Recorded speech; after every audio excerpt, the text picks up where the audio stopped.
Hello viewers, welcome to IT System Admin and Information Technology Learning tutorial channel for you. Today in this tutorial I am going to show you how to disallow this computer to be controlled remotely on Windows 10 computer.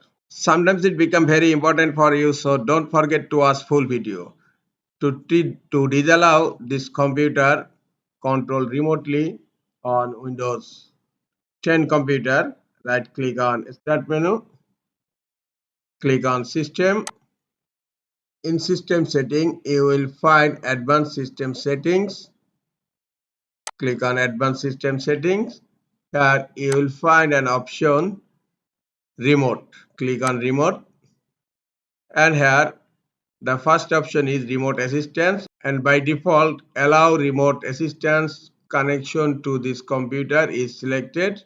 And here you will find a button Advanced. Click on Advanced button. And here you will find allow this computer to be controlled remotely. Just deselect this option and then click on OK.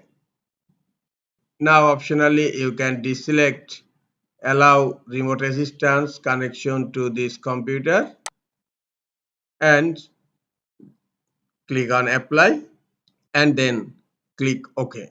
And thereafter remotely control this computer in Windows 10 will be disallowed. This is all for today. Hope this tutorial is helpful for you. Keep watching for next tutorial. Thank you very much.